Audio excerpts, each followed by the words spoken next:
Hello everyone, good afternoon. Welcome to our second repeat webinar about Introduction to Aged Care Sector Reforms, a Regulatory Perspective.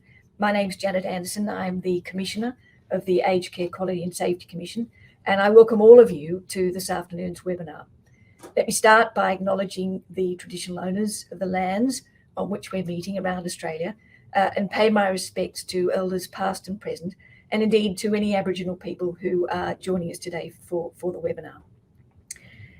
The essence of today's conversation is the regulatory reforms which are being introduced by the federal government, the federal Labor government, consequent upon recommendations of the Royal Commission into Aged Care Quality and Safety. And we're paying particular attention today to an act which was recently passed through Parliament, which addresses 9 separate measures, which we will go through very briefly, but concentrating on 4 specifically.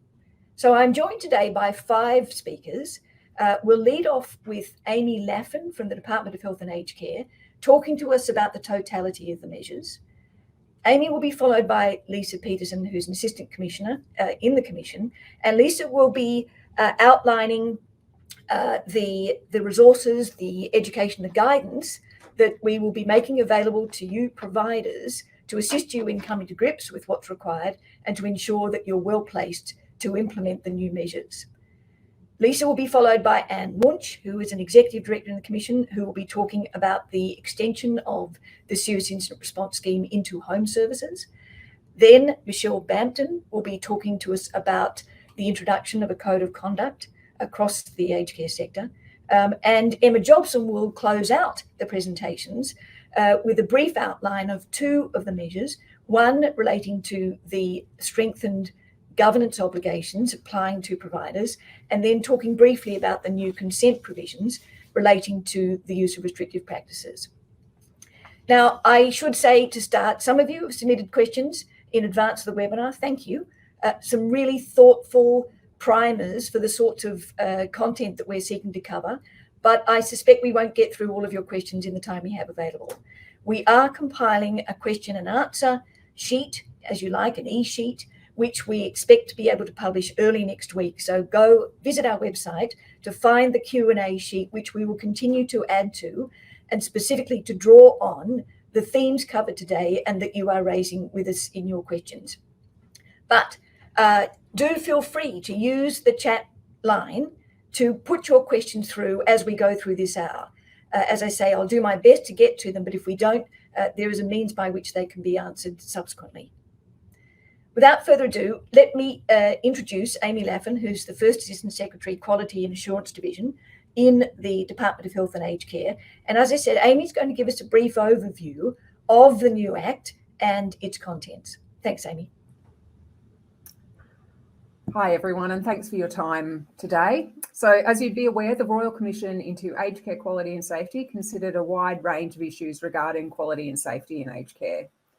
Following 23 public hearings over 99 days, 641 witnesses and over 10,000 public submissions, the final report of the Royal Commission made 148 recommendations.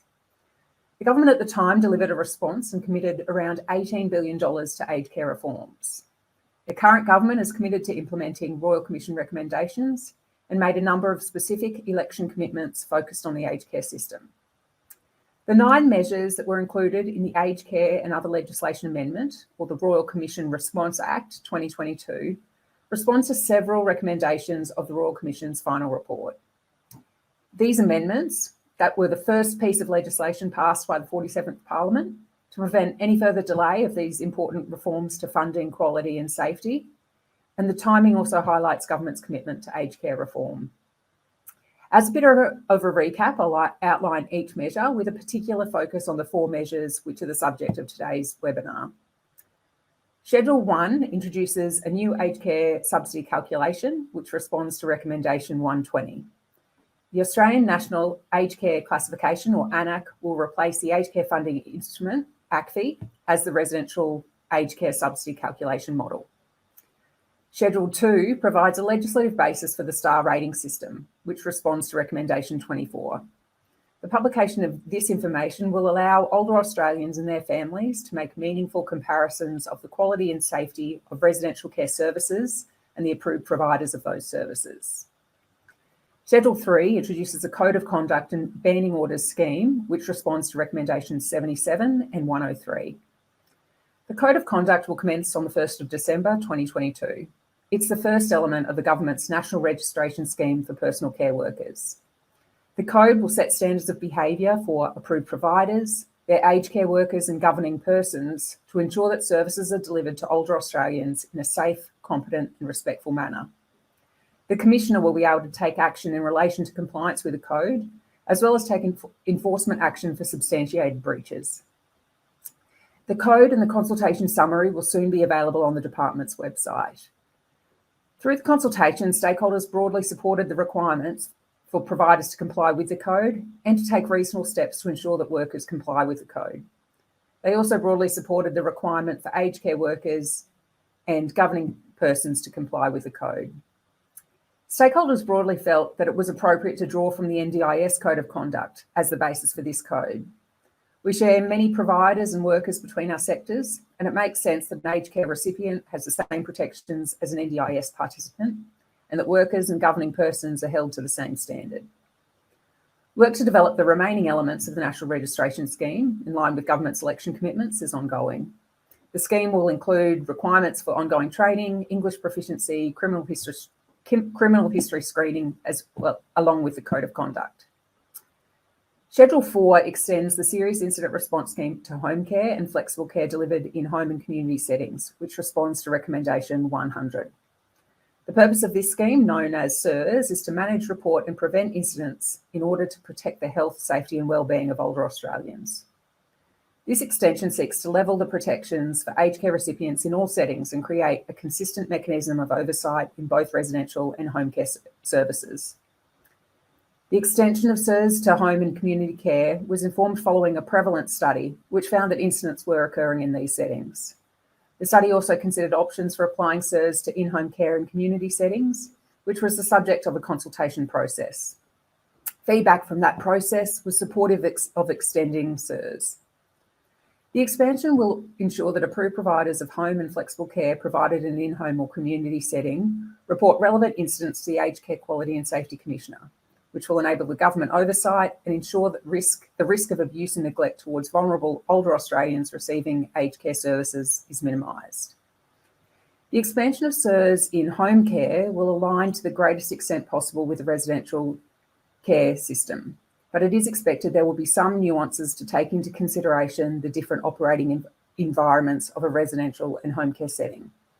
This is in response to feedback received during the consultation process on options for applying SIRS to in-home and community care. Shortly, the department will release a draft of the legislative instrument that will extend SIRS to home and flexible care delivered in a home and community setting, which will be made available on the department's website. The instrument will detail the incident categories that will differ in home care. Schedule 5 strengthens the governance of approved providers. The governing body sets the provider's culture and focuses the organisation on safety, quality and best interests of consumers. Provider governance and management directly impact on all aspects of aged care. The Royal Commission reported that deficiencies in the governance and leadership of some approved providers have resulted in shortfalls in the quality and safety of care. It found some boards and governing bodies lack of professional knowledge and experience about the delivery of aged care, including clinical expertise. The Royal Commission recommended that new legislation be introduced to strengthen provider governance. The government has introduced new legislation in response to Royal Commission's recommendations 88 to 90.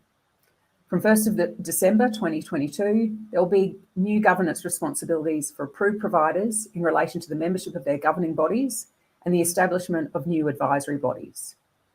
The strengthened governance arrangements will improve the transparency and accountability of providers and aims to change the culture from the top down. The legislation also introduces new reporting responsibilities for providers, which will help care recipients and their families understand key details of provider operations, including financial information to assist them making informed choices about their aged care services. This information will be published on My Aged Care. Schedule 6 enhances information sharing across related sectors, which relates to improved information sharing as noted by the Royal Commission. These changes aim to provide consistent quality and safety protections for consumers and reduce regulatory burden for cross-sector providers and workers. Schedule 7 increases financial and prudential oversight, which responds to recommendation 134. The intended outcome of these amendments are greater oversight of the provider's financial viability and RADs, refundable accommodation deposits and bonds. Schedule 8 broadens the functions of the renamed Independent Health and Aged Care Pricing Authority, which responds to recommendations 6, 11, 115 and 139. The functions will include providing advice on healthcare pricing and costing matters, aged care pricing and costing matters, and the performance of certain functions under the Aged Care Act. And finally, Schedule 9 addresses the informed consent arrangements in respect to the use of restrictive practices in residential aged care, which responds to recommendation 17.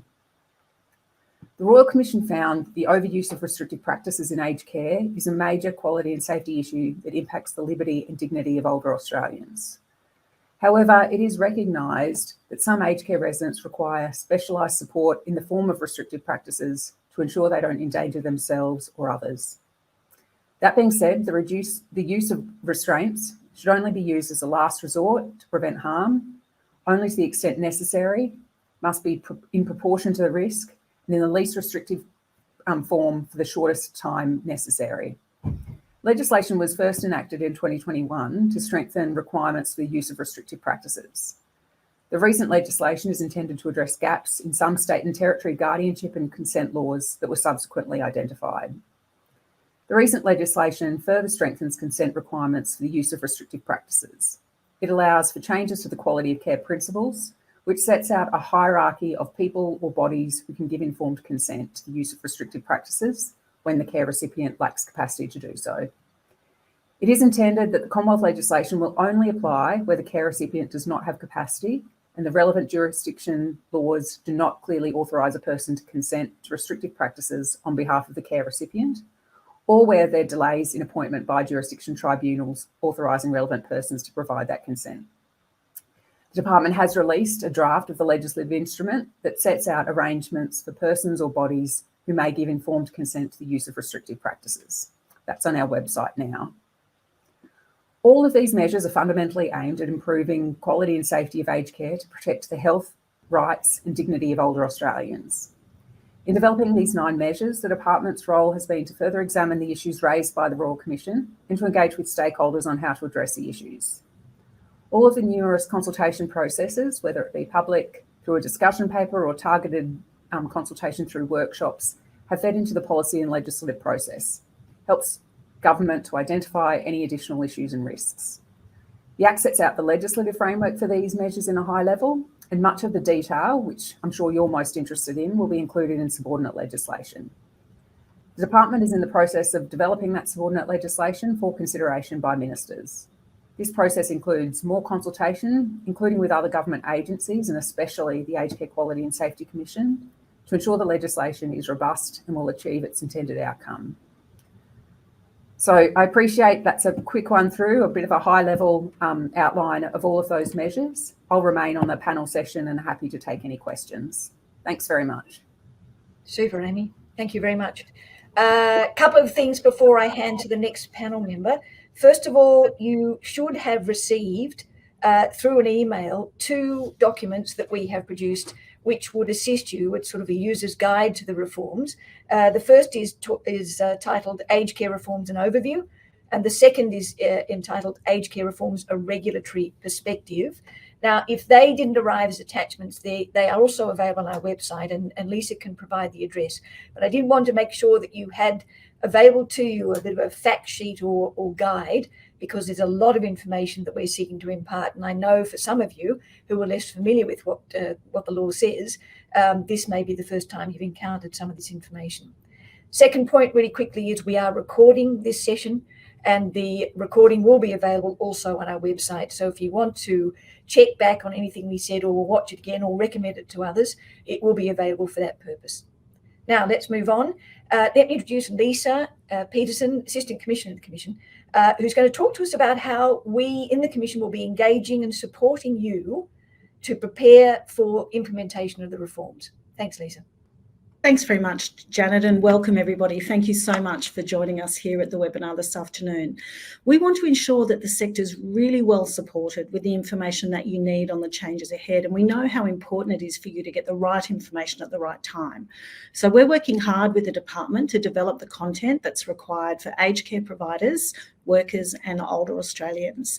And as you heard, government is still developing some of the details and rules that many of you we know are keen to understand, and that information will become available through what we call exposure drafts of subordinate legislation. So these are the legislative instruments that Amy referred to. And the release of those exposure drafts is a key step that needs to happen before we can finalise and publish our guidance materials. But of course, work's already underway based on what we know at this point, and we'll be doing some targeted consultation with sector representatives on draft guidance materials later this month. So leading up to 1 December, we'll be supporting you through online resources, so guidance materials, fact sheets, videos, posters and so on. Online learning programs through our Aged Care Learning Information Solution, ALICE, and there'll be further webinars on key reform measures to have your questions answered. And look, we know it's really important that our education products are fit for purpose and meet your needs. So we'll produce as much as we can in the lead up to 1 December, but we'll continue to develop and adjust our tools and our guidance based on your feedback as you operationalise these new requirements in your services. And there'll be a series of webinars on the specific reform measures to discuss how we expect these to work from a regulatory perspective. And I'm going to run through the dates now, but you'll be able to find all of these on our website. So firstly, the Serious Incident Response Scheme for in-home care. On the 26th of September, we'll have an introduction to incident management systems. On the 10th of October, a session on SIRS reportable incidents, and on 17 October, reporting under SIRS. For the Aged Care Code of Conduct, we've got a session on the 7th of October for approved providers, and for aged care workers, a session on the 11th of November. And strengthening provider governance, we have a session there scheduled for the 27th of October. Now, we've created an aged care reform page at our website. So to get there, go first to our homepage, and you can find that at www.agedcarequality, that's all one word, .gov.au. And when you get to our homepage, you'll find the link to the reform page. So please check that regularly. That can be your go-to for updated information. So registration links for the webinars and also the recordings. Janet mentioned the Q&As, so we'll be responding to all of the questions that we hear at our live webinars, and we'll be publishing our responses to today's webinar questions and last week's session. We expect to have that up on the website by early next week, and we'll keep adding to that document as we receive your questions. So please don't forget to submit your questions in the chat today. And if you think of things after today, you can submit your questions via that aged care reform page or by email to agedcarereform@agedcarequality.gov.au. So please check in regularly with the website and also stay up to date across the whole suite of aged care reform measures through the Department of Health and Aged Care's website. Thanks very much, Janet. Thank you, Lisa. Let's move on now to deal with some of the individual measures that have a regulatory implication. I'll invite Anne Wunsch, who's in charge of the Serious Incident Response Scheme program of work within the Commission, to talk with us about the expansion of the SIRS program into home services and what that means particularly for home service providers. Thanks, Anne. Thanks, Janet. And look, it's great to be here today and to speak to such a large audience about the Serious Incident Response Scheme. Now, some of you will be already familiar with SIRS. The scheme was first implemented in residential aged care services subsidised by the Australian Government in April 2021.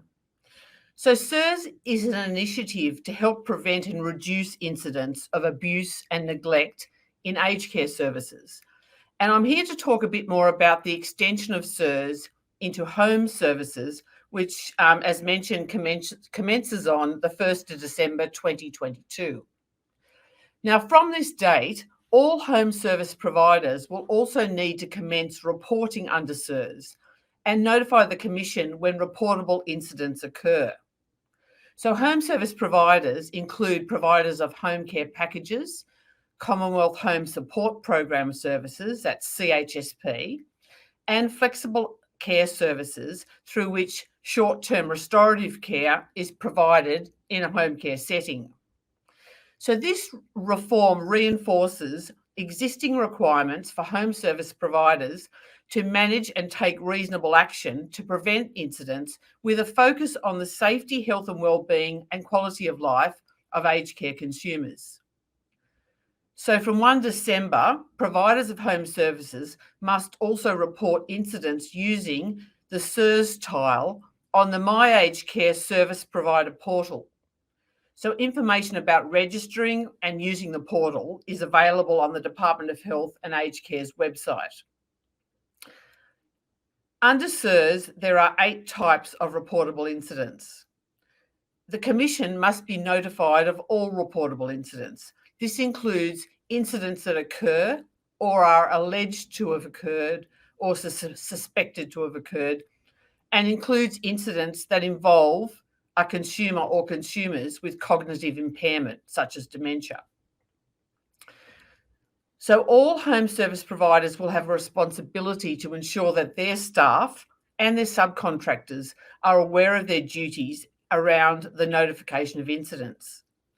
And in readiness for SIRS, home service providers are encouraged to review their existing incident management system that is in place now. So is it fit for purpose? Does it support you to prevent incidents and respond to incidents at your service? You may need to carry out a gap analysis to ensure that you have each of the 4 key components of an incident management system operating. You should consider whether you have appropriate policies and procedures in place, a tool to record incidents, a training program for your staff, and governance and accountability arrangements and mechanisms, which would include incident management where there is a subcontractor involved. So while incident management systems should have all these components in place, the detailed design of each provider's incident management system is likely to be different. And this is because your incident management system should be tailored to your service size, your location, and the types of services that you're providing to aged care consumers. You should undertake this review of your incident management system ahead of 1 December 2022 to ensure that you can maintain a continuous improvement process for their management and prevention of incidents. Now, the Commission is producing a suite of resources to help providers of home services to understand and meet reporting obligations under SIRS. A really great resource to become familiar with is the Commission's Effective Incident Management Systems Best Practice Guidance, which offers practical information to help providers to embed best practice within their IMS, within their service. Now, for a shorter read, you could take a look at the Effective Incident Management Fact Sheet. It's also on our website. Introductory online learning modules, including elements of effective incident management systems, are also available within the Aged Care Learning Information Solution, ALICE. And there'll be a number of other opportunities to learn about SIRS. You could join the Commission's facilitated webinars coming soon.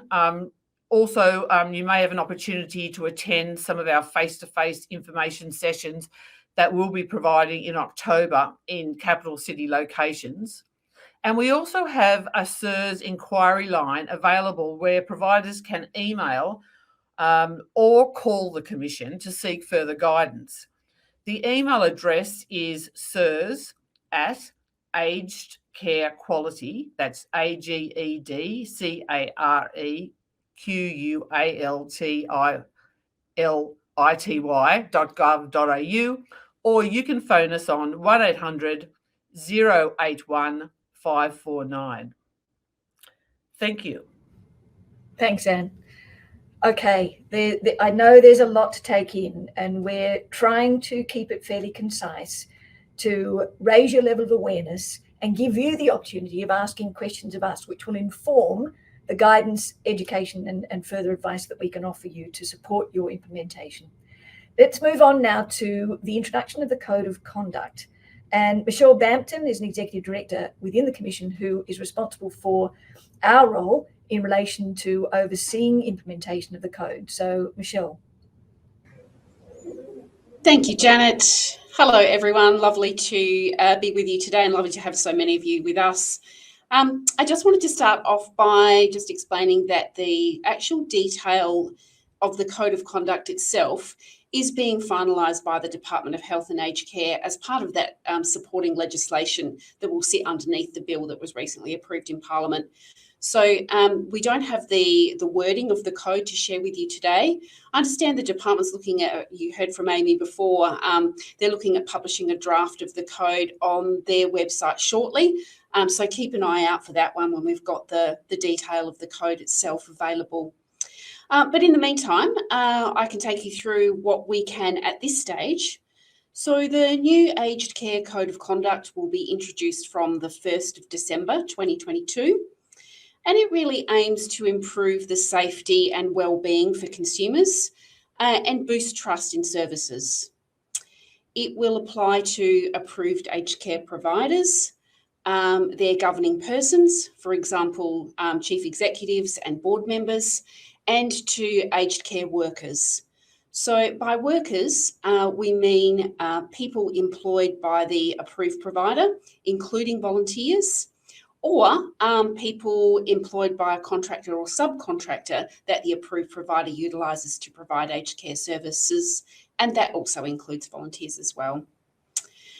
So in terms of service types, the new code applies to residential care, to home care, and flexible care, including the transition care program, multi-purpose services, and the short-term restorative care program. At this stage, the code won't apply to the Commonwealth Home Support Program or to the National Aboriginal and Torres Strait Islander Flexible Aged Care Program, NATSIFAC. Generally, the responsibilities of providers under the code are likely to be consistent with their current responsibilities under the Aged Care Act and standards. However, under the code, approved providers will have a new responsibility to take reasonable steps to ensure that their workers and governing persons comply with the code. The Aged Care Quality and Safety Commission will be the body responsible for enforcing compliance with the code when it's introduced in December. And as always, this will involve a risk-based and proportionate enforcement action. So, for example, in severe risk cases where a worker's been found to be not compliant with the code, they may be issued with a banning order that prevents them from working in aged care. And court-imposed civil penalties are also available under the Aged Care Act. The new code is based on the National Disability Insurance Scheme Code of Conduct and also on feedback that was received as part of the public consultation undertaken by the Department of Health in late 2021.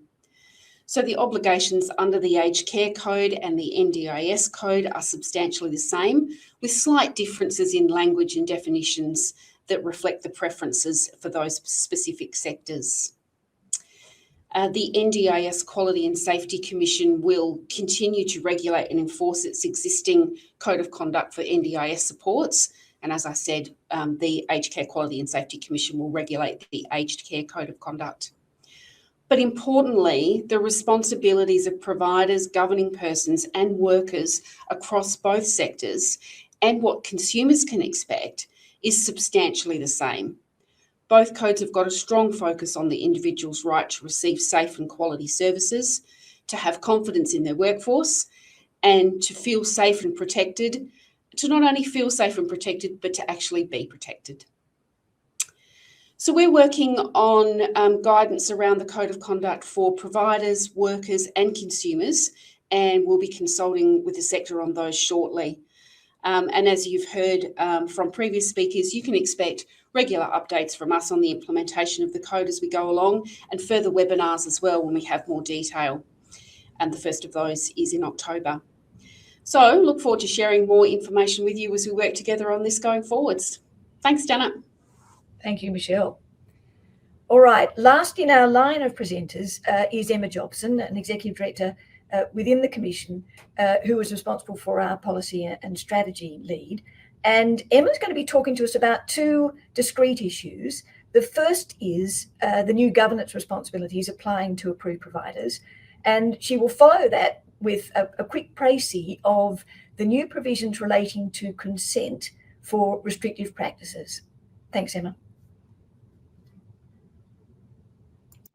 Oh, thanks, Janet. And hello, everyone, and thank you for joining us this afternoon. I'm going to talk to you about the new provider governance arrangements. So providers, as you probably know, already have responsibilities that require governing bodies to be accountable for the delivery of safe and quality care. So the new requirements build on these responsibilities and complement them as part of the increased focus on successful governance as the key driver to providing quality and safe care. The new requirements relate to membership and responsibilities of governing bodies, forming advisory bodies, and reporting requirements. So the requirements will all have a staggered implementation from 1 December 2022. So this year, all approved providers will be required to meet reporting requirements for material changes. For example, a change in key personnel or the subcontracting of care services. Assess the suitability of their key personnel at least once a year, and report annually on their operations through an annual statement.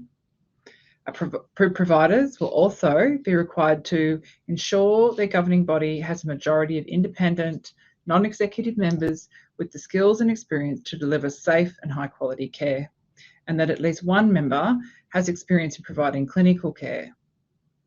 They'll also be required to establish and continue a quality advisory body and offer consumers and their representatives the opportunity to establish one or more consumer advisory bodies each year.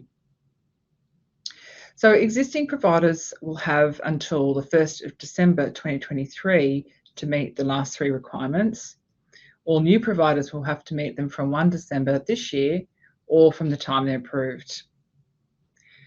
So providers will be able to apply to the Commission for an exemption regarding their membership requirements of their governing body, and the Commission also has increased powers to review the suitability of key personnel at any time. The Department of Health and Aged Care will soon be publishing an exposure draft of the subordinate legislation, which includes the further detail on all of these requirements. So the Commission will then publish guidance for providers, which clearly describes their roles and responsibilities in relation to the new requirements and the roles of the Commission in regulating these. So the Commission has already underway a lot of work in supporting providers to operate with best practice governance, and this is through the Governing for Reform in Aged Care program, which is for board members and chief executives. So the program targets leaders across the sector to understand and engage in reforms and addresses issues raised by the Royal Commission into aged care quality and safety. The program is free to all members of governing bodies and executives of Commonwealth-funded residential and home care providers. The learning is flexible. It includes access to webinars, podcasts, action learning groups, workshops, online learning modules and learning resources, and the enrolments for the program commenced March this year. To date, we've had over 2,000 people enrol, with representing over more than 620 providers. So providers can continue to enrol through the Commission's website until June 2023 or next year. So we really encourage you all to take a look and take advantage of and participate in this program. So I'm now going to talk to you about the further amendments governing the use of restrictive practices. So some of you will be familiar with the new requirements that took effect on 1 July 2021 last year, which detailed the limited circumstances in which a restrictive practice can be used. These changes applied to residential care and short-term restorative care where it was delivered in a residential care setting. So the 1 July 2021 amendments did a few things. They replaced the term restraint with restrictive practice. They introduced the term restrictive practices substitute decision maker, which is defined as a person or body under the law of the state or territory in which the consumer is provided with residential aged care. And they determined that if the consumer lacks the capacity to give that consent, a restrictive practices substitute decision maker can give informed consent. So further amendments commenced on 1 September 2021 last year, which detail the behaviour support plan requirements if restrictive practices are used or intended to be used. And after approval by the Minister later this year, there'll be another set of amendments which will set out a hierarchy of persons or bodies authorised to give informed consent for a residential aged care consumer. So these amendments are expected to commence around October this year, 2022, depending on the decision date by government. So the hierarchy would only apply if the consumer cannot make an informed decision about whether or not they to consent themselves. And this change addresses the gap in some states where laws do not currently allow another person or body to give informed consent to the use of restrictive practices on behalf of the consumer. The need for consent, either by the consumer or representative, is an important safeguard for consumers. If consent has already been provided by a person or body authorised to do so, the amendment won't affect this arrangement. So the department has recently published an exposure draft and explanatory statement on these proposed amendments and is currently seeking feedback. This is available on the consultation hub and closes at 5 p.m. Thursday the 15th this week. So we encourage you to take a look.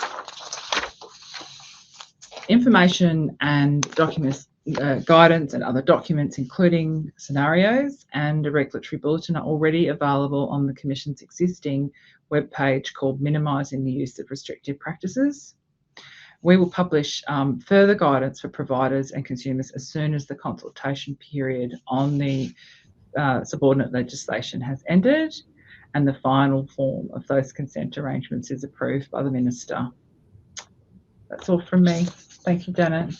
Thanks, Emma. That brings to an end the panel sessions. What I'd like to do now is to invite all my colleagues back online, as it were, because we want to field some of your questions.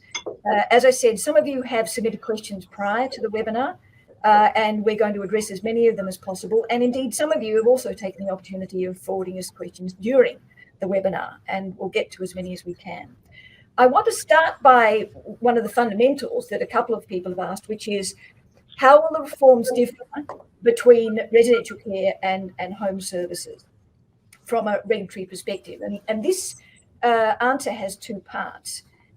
Firstly, and very briefly, because there is more information available in the explanatory documents that we've already referred to, if I just run through the reforms which are of the greatest interest to the Commission, Code of Conduct applies to providers, aged care workers and governing bodies, but does not apply to CHSP services or National Aboriginal and Torres Strait Islander flexible care programs. Now, a few of you have asked why not, and rather than go into a lot of detail now, we will take that question on notice and provide further comment and explanation about that in our Q's and A's. I promise we'll do that. But the second part of the answer is, what does this all mean from a regulatory perspective? And the best way I can offer to answer that is to actually tell you that we will approach each of these in the way we approach all of our regulatory activities. And I'll briefly go through that. We start with the positive assumption that you as a provider are motivated to do the right thing by consumers. We have that uppermost in our mind. We offer information, guidance, and education on your obligations and what's expected of you, so that you know what you need to do and you go about doing it. And then we monitor your compliance with the requirements, and where we identify that you've drifted away from compliance, we take action which is proportionate to the level of assessed risk. Now, if consumers are at risk of experiencing harm or are experiencing harm, we will move quickly to require you to take certain actions to obviously address that difficulty. So there's an urgency to our approach in that circumstance. And then we'll monitor the work you do to address the areas of non-compliance, and we'll provide information back to the sector as a whole on our general findings, which we generalize across the sector, in order that each one of you can take that on board and learn from it as you embark on your journey of continuous improvement. And importantly, also, we will provide general sector level performance information to consumers as well, and potential consumers, to enable them to exercise informed choice and to advocate on their own behalf. Now, that is our standard regulatory strategy, and we will not depart from that in any of these new measures. Now, the next question is for Amy. And Amy, a few people have asked, will there be adequate funding for providers to implement the changes, or are the changes expected to be implemented as part of normal operations? Yeah, thanks, Janet. So I mentioned at the start of my presentation that government had provided around $18 billion for the Royal Commission reforms. Really, like a significant proportion of that is for providers and to assist providers with their operations. And one big measure is ANAC, which I talked about. And that's on top of existing growth that was already built into the aged care system. I mean, we do have a number of obligations that are coming in for providers, and I do understand that they place a burden on providers. So we have done an analysis, and that analysis shows us that even with those additional requirements, that funding will increase and that there is more support there for providers. Okay, thank you. Next question is for Lisa. In fact, there are two questions, Lisa. The first is, and I'd invite you to repeat information you shared earlier about when people can expect clear guidelines to be issued about these reforms so that providers can develop policies, procedures, forms, whatever they need to do or update in order to be compliant at the right time. Can you address that one, and then I'll ask you the second question. Thanks very much, Janet.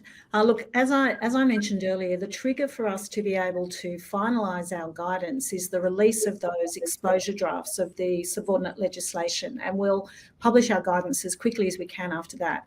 The timing for the release of those legislative instruments is a decision for government, but I'd say that we're anticipating that that'll happen in late September, early October. So we'll be looking to publish our guidance as quickly as we can straight after that. We know how important it is for you to get that information as quickly as possible. And just to remind people that our website is the place to go to keep up to date on all of that. Thanks, Janet. Thanks, Lisa. Second question, we've had somebody ask us quite legitimately, what about consumers and their family members and representatives? What are we doing to ensure that they are also aware of and have some understanding of these reforms?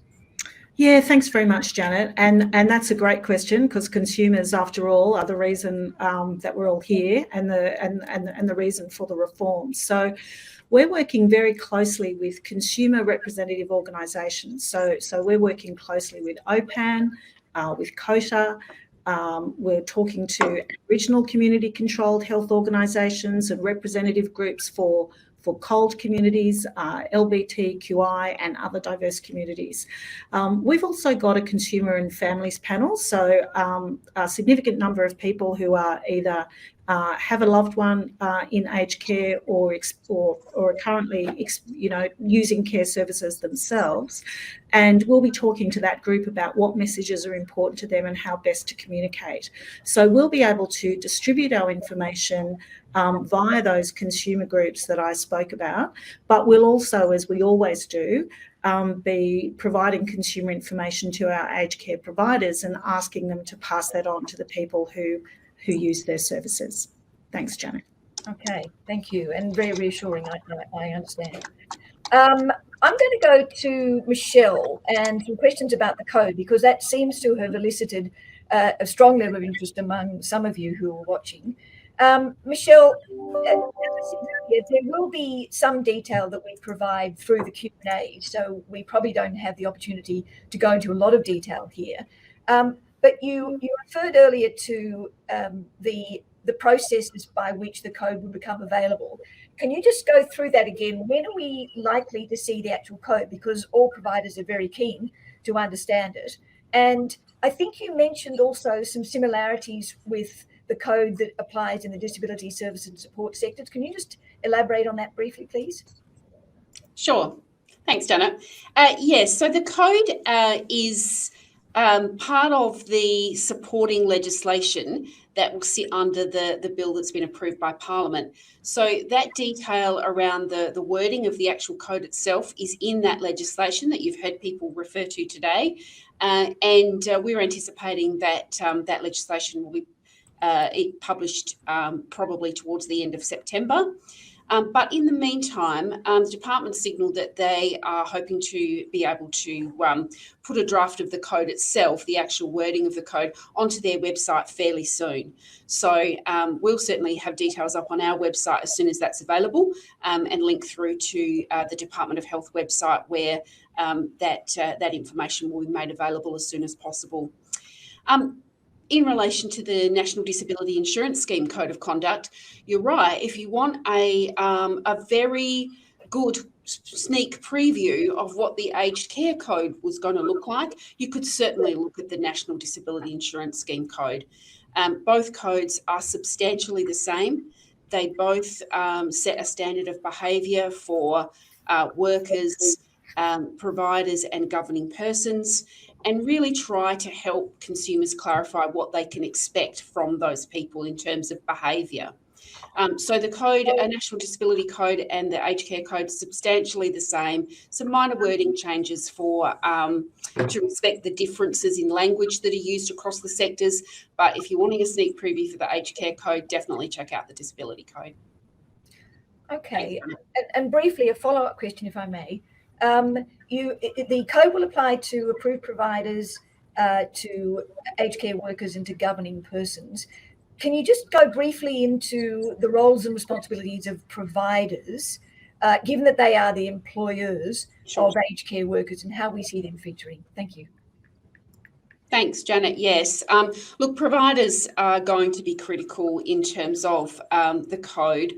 Providers are obviously covered by the code themselves, so they need to behave in a way that's compliant with the code. But also under the code, there'll be a new responsibility for providers to make sure that to take reasonable steps is the correct language, to make sure that their workers and governing persons also comply with the code. And of course, by workers, we mean people employed by the provider, including volunteers, but also people employed by contractors and subcontractors and their volunteers. So providers have a responsibility under the code to make sure that themselves and all of those people and their governing persons, which is their chief executive officers and their board members, all comply with the code. So yeah, definitely a very critical role for providers in terms of implementing the code in the sector. Thanks, Okay. Janet. Thank you. A lot of interest being demonstrated in SIRS in home services as well. So I'm going to invite Anne to respond to a couple of questions I have for her.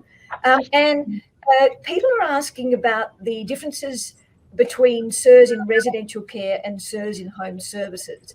Now, I'm expecting this will be a lot clearer when we have access to the subordinate legislation, but is that generally your response, or can you add a bit more to that? Look, I understand people are really keen to hear more about the detail. What we do need to wait for subordinate legislation to provide you with more specific information. But as soon as that's available, we'll start communicating with you. So please be assured we will be communicating with you in advance of 1 December 2022 with more detail, so you're ready to start engaging with the Serious Incident Response Scheme for home services. Okay, thank you. Emma, let me come to you. Lots of questions about governance. And again, I expect some of the detail still to be disclosed, although I think for the governance obligations, we might find more in the primary legislation, which people can obviously read now if they're reminded to pick up the Act and have a look through it. Can you just talk briefly about the requirements in relation to the clinical subcommittee of the board and also the consumer advisory body, because there are different provisions related to each, aren't there? Yes, Janet, thanks.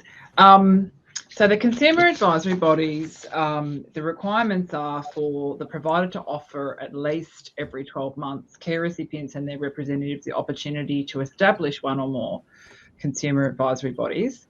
The consumer advisory body role is to give the provider feedback about the quality of care provided at the service.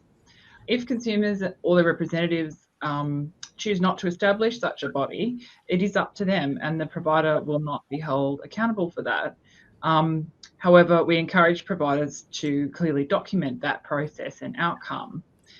The Commission still expects providers to make genuine attempts, at least annually though, to support consumers and their representatives to establish such a forum and have a voice on the quality of care issues at their service.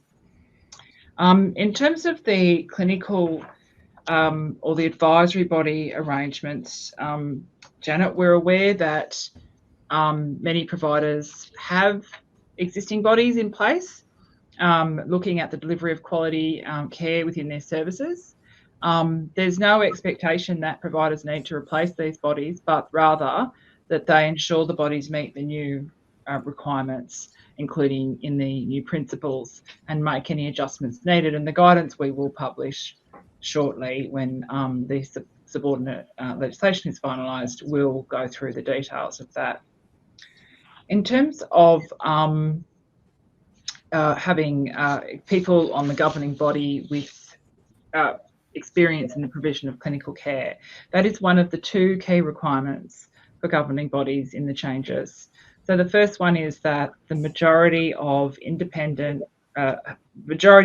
members must be independent non-executive members, and the second one is for the governing body to have at least one member with experience in the provision of clinical care. Thanks, Janet. Of the board, and briefly, this notion of independent directors is something that some providers are clearly wrestling with in the context of a church-based not-for-profit organisation. Is there any more clarity on the meaning or the definition of independent director? Yeah, the legislation. Oh, sorry. Just wait a second. Thank you. The legislation does not specify who qualifies as an independent non-executive member. However, the Commission does consider that independent non-executive member is a person who does not hold another position in the organisation, for example, isn't a member of the executive team, isn't able to be influenced by their connection with the organisation, or doesn't have a conflict of interest, basically, and is able to act objectively and independently in the best interest of consumers. So we encourage providers to really consider engaging someone who's aware of their organisation and can contribute to governance, and who can take a role, though, in challenging and, I guess, objectively analysing the organisation's position and management. Okay, all right, that's pretty clear. Thank you. Given that you were also responsible for sharing some information with us on restrictive practices, I'm going to stay with you and move to that topic. You mentioned a hierarchy of decision makers. Can you just elaborate on that briefly, please? Thanks, Janet. This is the main substance of the further amendments to the restrictive practices arrangement. So a hierarchy of persons or bodies authorised to give informed consent for older Australians in residential aged care will be included in the legislation. This only applies if the recipient cannot give informed consent themselves. Under the hierarchy, a restrictive practices decision maker can be an authority, so the relevant state or territory body, a nominee, a care recipient's partner, relative or friend, or medical treatment authority. And the details of each of those parties and the definition will be available in the legislation and our guidance. And the legislation is actually available to consider on the department's website at the moment. Okay, thank you. All right, let me come to some of the other questions here that I'm going to pick up from the chat line. Lisa, there's one I want to throw to you from Dan. Do you have some easily understood slides on the aged care reforms that we can use to run education sessions for our aged care residents? What's your answer to that? I think it's a fabulous idea, Janet, and happy to do. We'll prepare something along those lines. And look, if people have other ideas in terms of what will be useful both for yourselves as providers, for communicating with your workers, your residents, your consumers and families, please let us know. We'd love to hear. Okay. There's another one on SIRS, so I'll go back to Anne that just come in.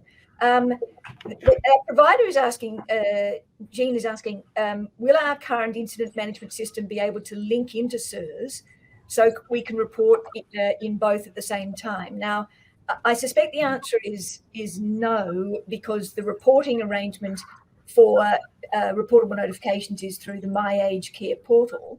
But it does go to the larger question of the relationship between an incident management system managed by a provider and the subset of incidents which are the subject of a notification to the Commission. Briefly, do you just want to give us a couple of thoughts on that relationship and how pivotal it is? You will have an existing system that captures incidents. You are familiar, no doubt, with the aged care quality standards and the requirement in relation to incident management. This means that you're more than likely also to have a way of understanding incidents that potentially could be reportable under SIRS, and also incidents that would be out of scope for SIRS, but still would need to be responded to. And we will want to talk to you a bit more about how you understand the broad range of incidents, both those that are reportable and those that would be out of scope, but that you have a duty of care to respond to in the way that you currently do. Unfortunately, we can't offer you a system to connect your IMS to the MAC portal, but we will be interested in hearing from you about how you are engaging with the scheme through the MAC portal, and also any suggestions that you have around what would assist you to make decisions about understanding which matters are reportable under SIRS. I know that in residential care, many of you have reported favourably on the decision tool that the Commission put up on our website, and we will also make that a capability available to you to assist you in reporting SIRS in home services. Okay, thank you very much. That pretty much brings us to time in this webinar. I just want to ensure that you are aware, we acknowledge that change is challenging. It always is, and particularly at a time when we're really busy, still coping with the pandemic and making all sorts of adjustments to respond to that. So we are very determined and committed to assist you to develop your understanding of the reforms and to strengthen your capability in order that you can comply with the reforms and deliver the best possible care for the consumers for whom you have responsibility. So I do encourage you again to visit our website regularly and to check out the various resources that we publish and update routinely. Thank you everyone who has submitted questions to us today or before today's webinar. Again, we will have a Q&A sheet being updated regularly online at our website, so check that out. Thank you to Amy, Lisa, Michelle, Anne and Emma for joining me today and sharing their information with you. As I said earlier, we have recorded this webinar and a copy of it will be available on our website. And please, if you have a moment more time, I invite you to stay on at the close of this webinar to click on a link to a short survey so that you can give us your feedback on what we've said today and what further information you will be seeking. It also provides a link to the reform information we have on our website. So thank you everyone for spending the hour with us. I hope it has rewarded your efforts and we look forward to further engagement with you in coming weeks and months. Thank you everyone. Good afternoon.